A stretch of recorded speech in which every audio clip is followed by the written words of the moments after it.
Perjumpaan hamba dengan Allah saja sudah membahagiakan dan bahagia luar biasa. Masih juga diberi hadiah oleh Allah. Betapa bahagianya Rasulullah.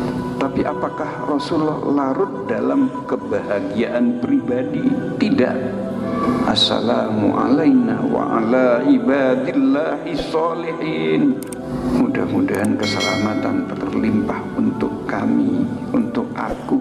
Tetapi aku minta kehadiratmu ya Allah, langsung di hadapan Allah. Wa ala ibadillahi sholihin. Kita didoakan di hadapan Allah. Betapa empatinya Rasul kepada kita. Di saat-saat menerima hadiah, di saat-saat berjumpa dengan Al-Khaliq, begitu bahagia luar biasa. Masih ingat kepada kita ketika kita diundang oleh tetangga, syukuran, salameten dan semacamnya. Di situ ada gulai, ada sate, ada ikan yang di rumah tidak biasa kita makan, tetapi ketika diundang oleh tetangga selamatan, masya Allah, begitu lahapnya kita makan, begitu nikmatnya kita makan. Kira-kira ketika kita makan, ingat istri saya makan apa sekarang? Anak saya sedang makan apa sekarang? Ini contoh kecil. Kira para pak na adur lahap nyaman imut karajina. Du eman nih kasate, buntu babai, bagi karaji compok. Ada perasaan seperti itu. Bukti cinta itu yang pertama, man ahabba syai'an aktsaru min dzikri. Orang yang cinta kepada apapun pasti yang dicintai sebut sering dibicarakan. Kalau kita menyatakan cinta kepada Allah, maka bibir kita ini basah dengan zikrullah. Kalau kita cinta kepada Rasulullah, bibir kita ini basah dengan sholawat kepada Rasulullah. Bukti cinta itu suka berkorban. La yu'minu ahadukum hatta akuna ahabba ilaihi min walidihi wa waladihi wan nasi ajmain. Tidak sempurna imanmu sehingga aku lebih dicintai daripada orang tuanya, daripada anaknya, daripada manusia semua.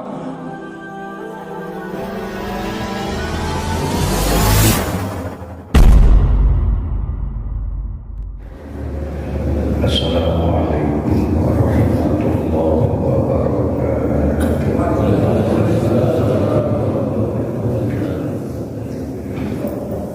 Alhamdulillah.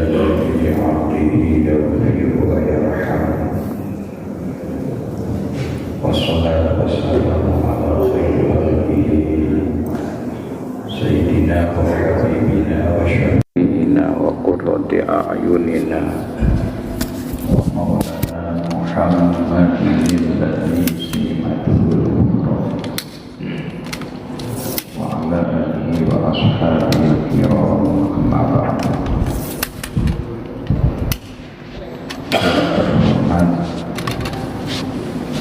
Segenap pengurus takmir Masjid Nur Muhammad, yang terhormat seluruh jamaah Masjid Nur Muhammad.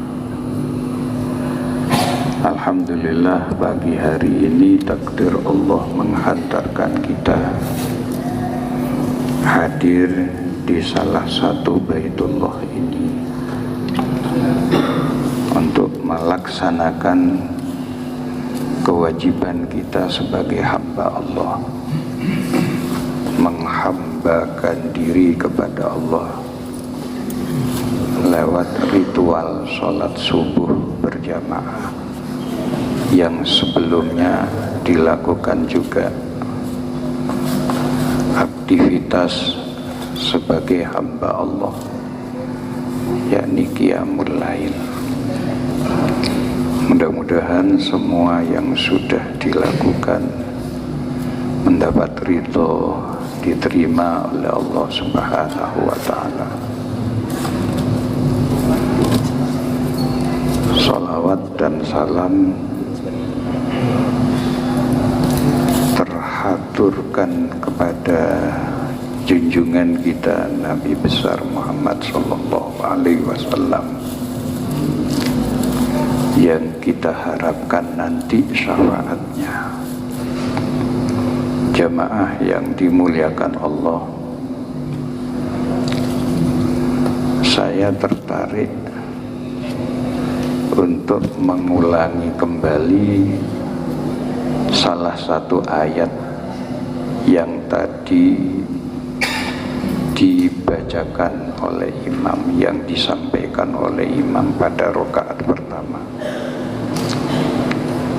Wa idh qala Isa ibn Maryam ya bani Israil inni rasulullah ilaikum musaddiqan lima baina yadayya minat taurah wa mubasysyiran bi rasulin ya'ti min ba'di ismuhu Ahmad. Ketika Nabiullah Isa berkata kepada kaumnya, yakni Bani Israel, wahai Bani Israel, saya ini adalah utusan Allah. Penegasan Nabi Isa tentang misi yang disampaikan oleh Nabi Isa berdasarkan risalah Allah. Saya utusan Allah. Nabi Isa tidak berkata saya anak Allah, tapi utusan Allah.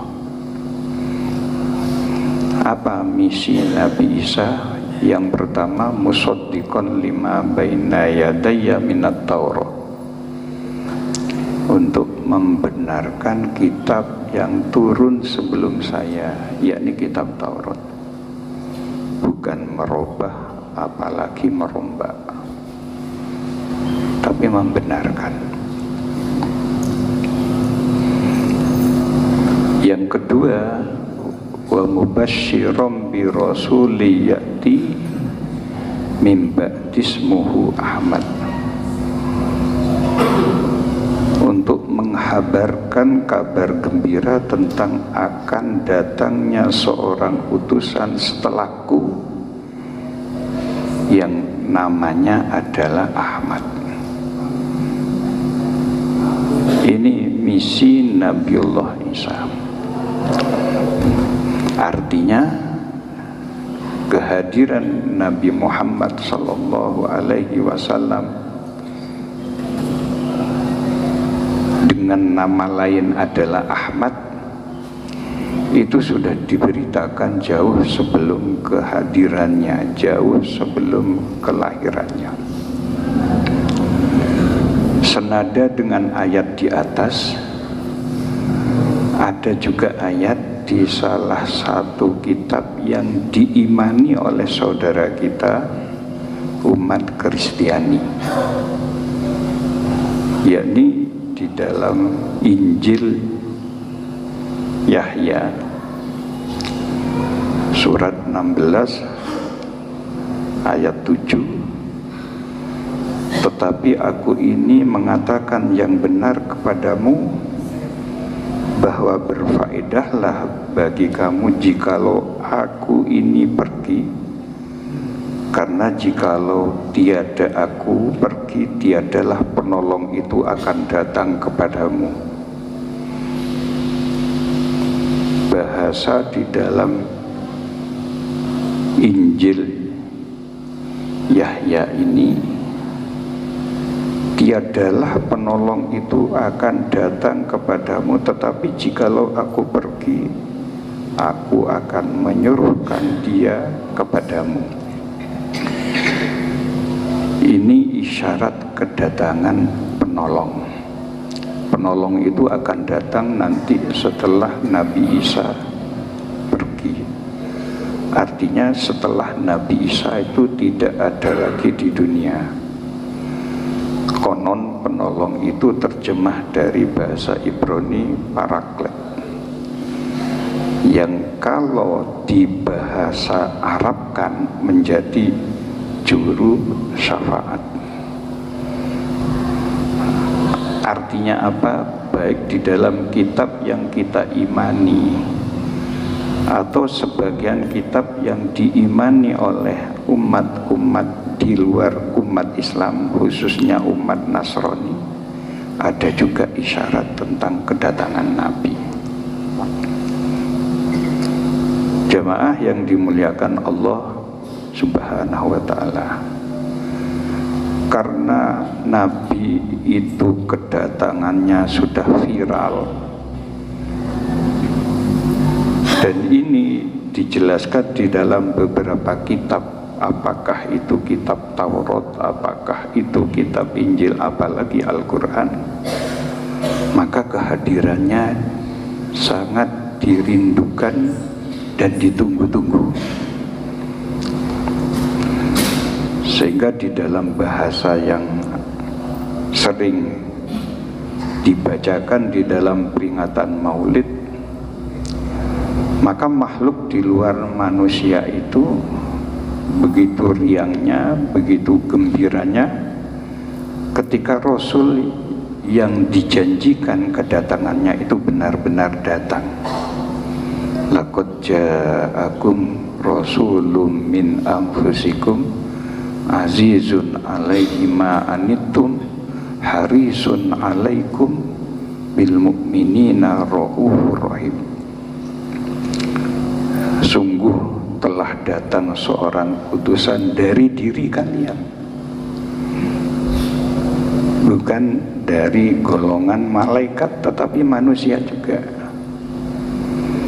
tapi manusia yang dijanjikan kehadirannya, kedatangannya sehingga dirindukan oleh semua makhluk, manusia yang luar biasa, bukan manusia biasa, manusia yang luar biasa. Kalau secara syahsiyah, personality, ya sama dengan kita. Yang namanya manusia ya makan, minum, tidur. Tetapi yang namanya Muhammad yang dinantikan kehadirannya itu manusia yang luar biasa, yang salah satu di antara sifatnya adalah azizun alaihi ma anittum.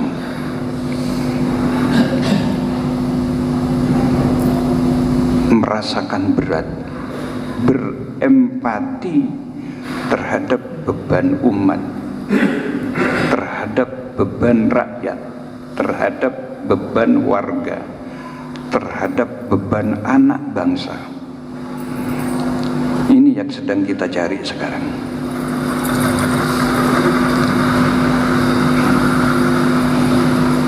Bukan pemimpin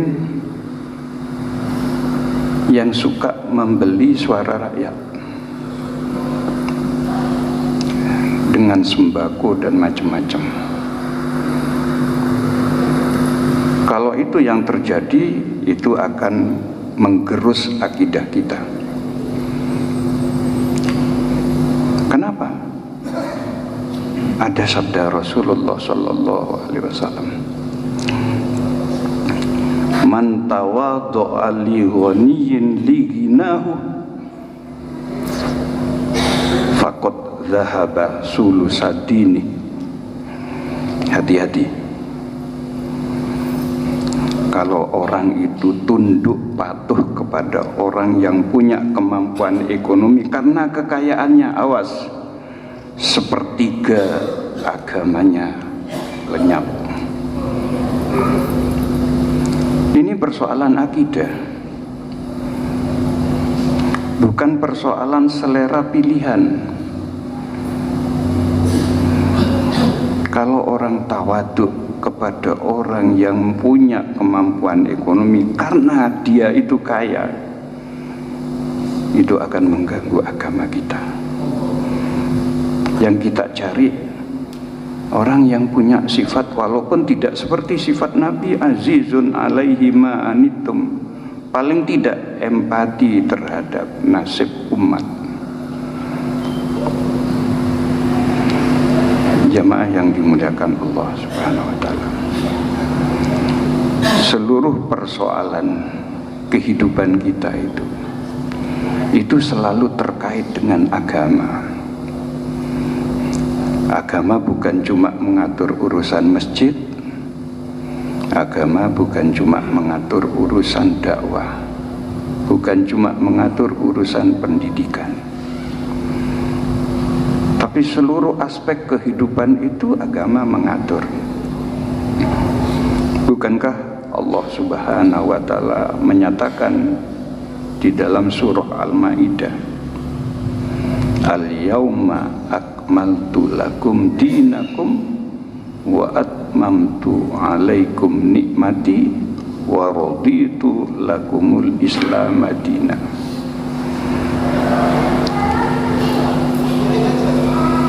Jemaah yang dimuliakan Allah Subhanahu wa taala,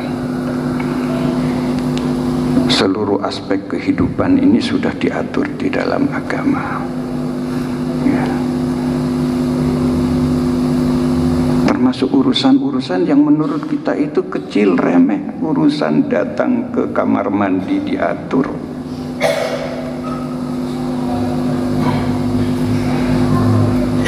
Rasul yang dijanjikan itu mempunyai sifat azizun alaihi ma anittum, berat terhadap beban umat. Rasulullah tidak tidur manakala umatnya tidak bisa tidur.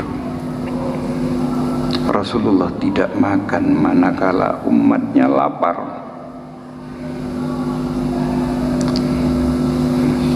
Paling tidak ada dua contoh yang ingin saya sampaikan.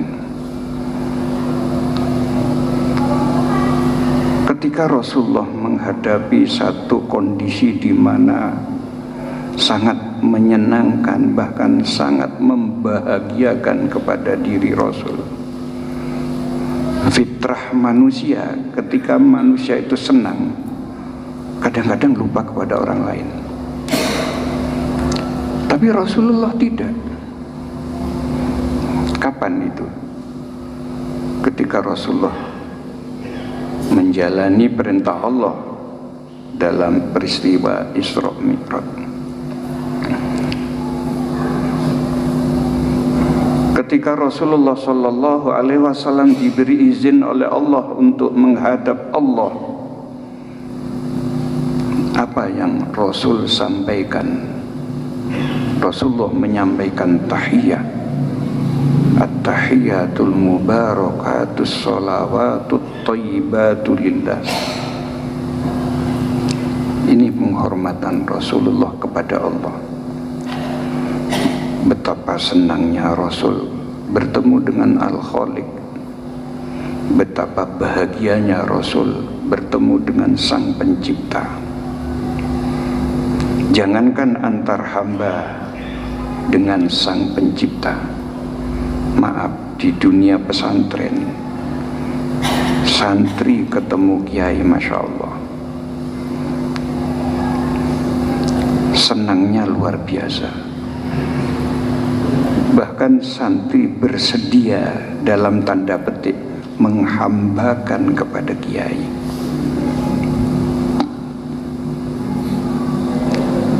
Begitu bahagianya Rasulullah setelah menerima tahiyah dari Rasul. Apa respon Allah? Assalamu alayka ayyuhan nabiyyu wa rahmatullahi wa barakatuh. Salam, rahmat, barokah aku berikan kepada engkau Nabi. Yang disebut adalah jabatannya, bukan engkau Muhammad, engkau Nabi. Betapa Allah menyanjung sosok yang bernama Muhammad dengan sebutan ayyuhan Nabi. Salam diberikan kepada Muhammad, rahmat, barokah perjumpaan hamba dengan Allah saja sudah membahagiakan dan bahagia luar biasa, masih juga diberi hadiah oleh Allah. Betapa bahagianya Rasulullah. Tapi apakah Rasulullah larut dalam kebahagiaan pribadi? Tidak. Apa kata Rasul? Assalamu alaina wa ala ibadillahi sholihin.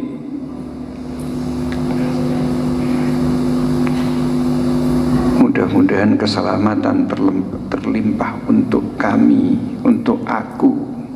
Tetapi aku minta kehadiratmu ya Allah, langsung di hadapan Allah. Wa ala ibadillahi sholihin, kita didoakan di hadapan Allah. Coba kita hayati yang kita baca di dalam tahiyat. Betapa empatinya Rasul kepada kita. Di saat-saat menerima hadiah, di saat-saat berjumpa dengan Al-Khaliq, begitu bahagia luar biasa. Masih ingat kepada kita.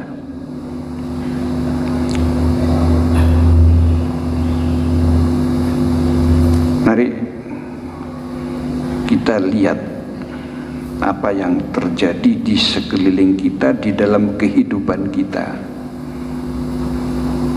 Mohon maaf, ini contoh, barangkali contoh candaan, tetapi itu benar-benar terjadi. Coba ketika kita diundang oleh tetangga, syukuran, salameten dan semacamnya. Di situ ada gulai, ada sate, ada ikan yang di rumah tidak biasa kita makan. Tetapi ketika diundang oleh tetangga selamatan, Masya Allah, satu hidangan untuk 10 orang, bahasa Madurana kujur. Begitu lahapnya kita makan, begitu nikmatnya kita makan. Kira-kira ketika kita makan, ingat istri saya makan apa sekarang? Anak saya sedang makan apa sekarang? Ini contoh kecil. Kira para pak na adur lahap nyaman emut karajina. Dua eman nih kasate. Buntu abai, bagi karaji compok. Ada perasaan seperti itu? Beda. Nase enggak gunung gujur ya.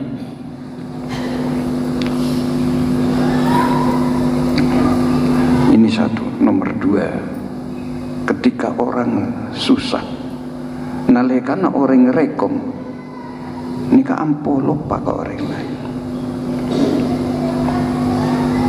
Coba Rasulullah Sallallahu Alaihi Wasallam kita hayati peri kehidupannya. Kalau ketika bahagia dalam perjumpaannya dengan Allah ternyata masih ingat kepada kita umat beliau, maka menjelang sakaratil maut, apa yang keluar dari lisan Rasulullah?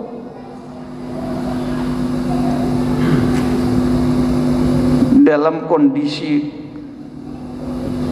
sedih menghadapi sakaratil maut, ternyata masih keluar dari lisan beliau apa? Ummati, ummati, ummati. Subhanallah.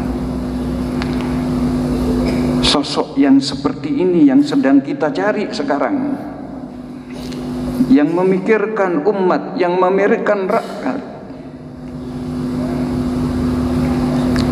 yang mengamalkan amanat. Amanat apa? Amanat kemerdekaan.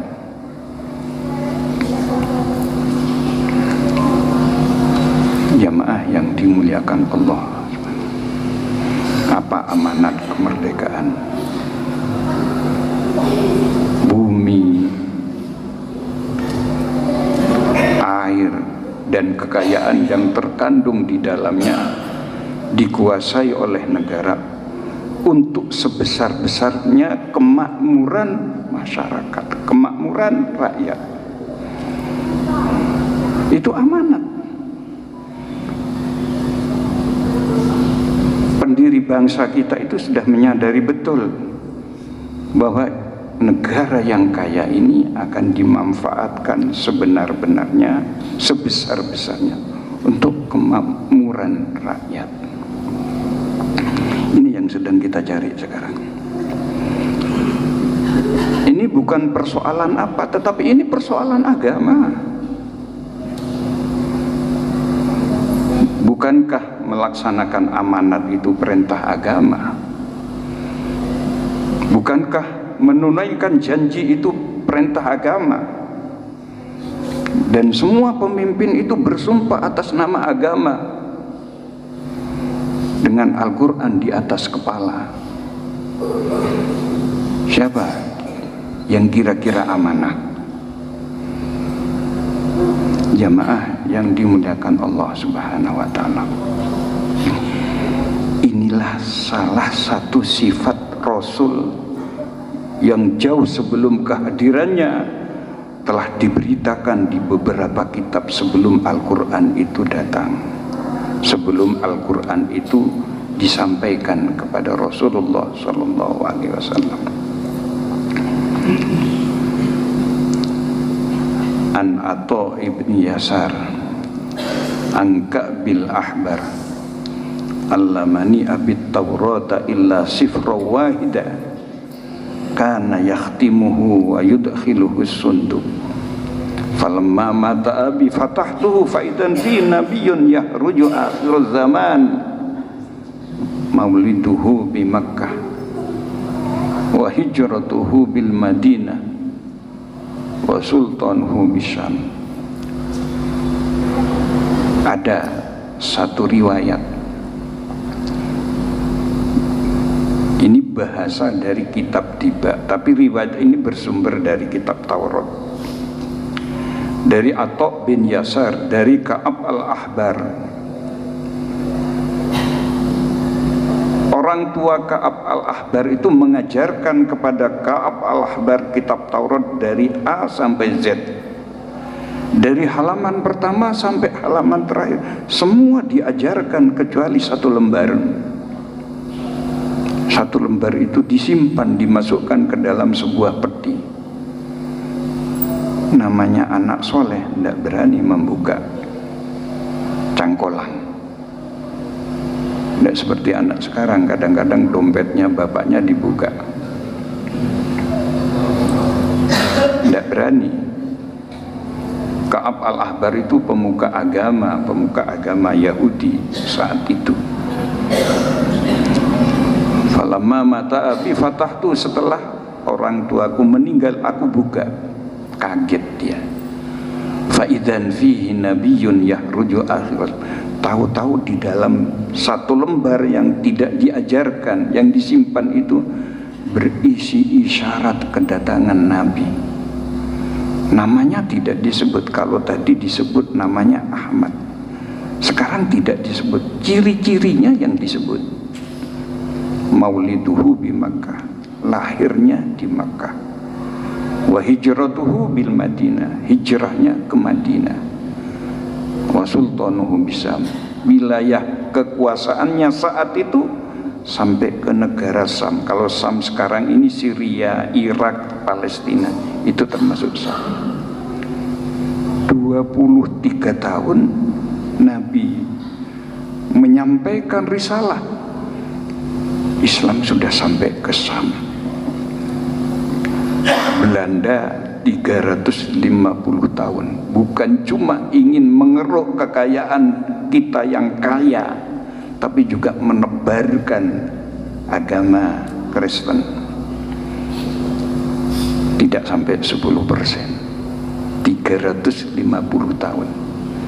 Tapi Rasulullah dalam jangka waktu 23 tahun periode Mekah Madinah, Islam sudah tersebar bukan cuma di Jazirah Arab, tapi keluar dari Jazirah Arab sampai ke Syria, sampai ke Irak, sampai ke Palestina. Kenapa? Ya satu di antaranya azizun alaihi ma anitum itu. Islam besar bukan karena pedang, bukan, tetapi karena akhlak Rasulullah sallallahu alaihi wasallam. Dan ini sudah diisyaratkan jauh sebelum kehadiran Rasulullah sallallahu alaihi wasallam.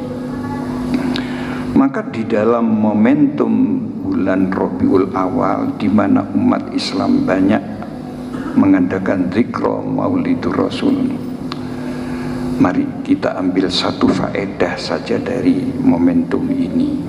Untuk apa? Kanggo nampak amolot. Yang paling krusial sekarang ini, mahabbah kepada Rasulullah sudah mulai tergerus. Ya. Mana bidi mendun lagi kana usenya mana burdo solawatan agrudu elangker-langker. Sekarang anak-anak kita sibuk dengan gadget. Yang ditonton apa? Yang didengarkan apa? Yang dilihat apa sekarang? Ada sebuah firman, ada sebuah riwayat dari Anas bin Malik. Beliau menyampaikan sebuah riwayat, ja'a a'robiyun ilan nabi sallallahu alaihi wasallam. Suatu saat ada seorang a'robi. A'robi ini orang yang hidup di pedalaman, biasanya jadi penggembala kambing. Karena hidupnya di pedalaman, maka dakwah tidak seperti dakwah yang telah diterima oleh orang-orang kota. Orang Arabi ini datang kepada Rasulullah, ternyata menyampaikan sebuah pertanyaan, yang pertanyaannya itu juga membuat Rasulullah kagum. Apa? Qala matas sa'ah ya Rasulullah. Rasul, kapan kiamat tiba? Tanggung saya tanya lagi kiamat. Pernahkah jamaah datang kepada tokoh agama, katakan ustadz, katakan kiai, katanya kiamat? Pernah? Santri sekalipun atau alumni sebuah pondok pesantren sekalipun nggak pernah sowan kepada kiai kemudian tanya kiamat. Kenapa saya tanya lagi? Nyok nabil barkah gak dito kiai ketina pedagangan sopaja laris. Nyok nabil barkah gak dito kiai anak pun umur segeme kita baju. Itu yang diminta, itu yang ditanyakan. Nggak ada tanya soal kiamat, nggak ada. Nah, karena pertanyaan ini hebat, maka Nabi tidak menjawab, tapi Nabi balik bertanya.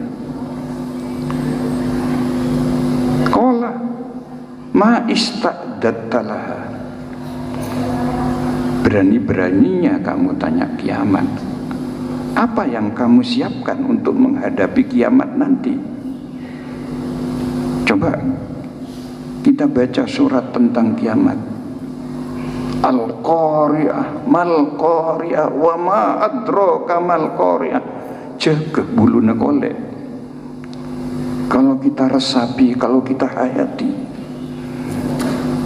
suatu kondisi yang membuat orang itu gempar, justru ini yang ditanyakan.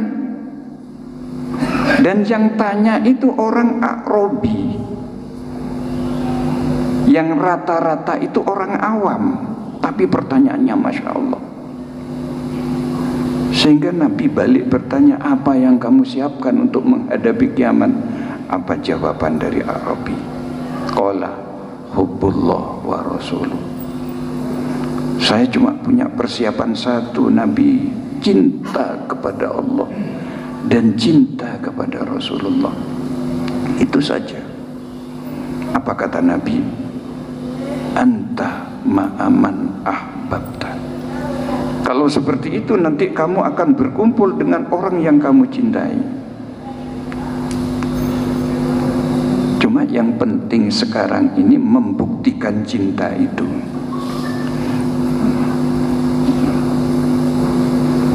Bukti cinta itu yang pertama, man ahabba syai'an aktsaru min dzikri. Orang yang cinta kepada apapun pasti yang dicintai sekut ebut sebut, sering dibicarakan. 1 bulan yang lalu, alhamdulillah, rata-rata petani tembakau itu seneng. Kenapa? Harganya larang. Jadi pembicaraan setiap hari itu soal boko bermesedia muka pabrik, muka gudang. Kenapa? Ya orang cinta, orang seneng, orang lebur, ya seperti itu. Kalau kita menyatakan cinta kepada Allah, maka bibir kita ini basah dengan zikrullah. Kalau kita cinta kepada Rasulullah, bibir kita ini basah dengan sholawat kepada Rasulullah. Ini satu. Yang nomor 2, bukti cinta itu suka berkorban. Ya, ada hadis, la yu'minu ahadukum hatta akuna ahabba ilaihi min walidihi wa waladihi wan nasi ajmain. Tidak sempurna imanmu sehingga aku lebih dicintai daripada orang tuanya, daripada anaknya, daripada manusia semua. Ada sebuah contoh yang insya Allah kita semua tahu. Seperti apa kecintaan Nabi Ibrahim kepada Allah. Siapa yang tidak suka kepada anak, tidak cinta kepada anak, apalagi anak itu didambakan. Nabi Ibrahim baru mendapatkan karunia anak setelah usianya senja. Setelah sekian lama berdoa, Rabbi habli minas sholihin, Rabbi habli minas sholihin, Rabbi habli minas. Tahu-tahu setelah terkabul permintaan itu, ketika anaknya itu burle-burah, ada perintah suruh sembelih. Tapi karena kecintaan kepada Allah melebihi segala-galanya, termasuk kecintaan kepada Ismail, maka laksanakan perintah beliau. Itulah bukti cinta.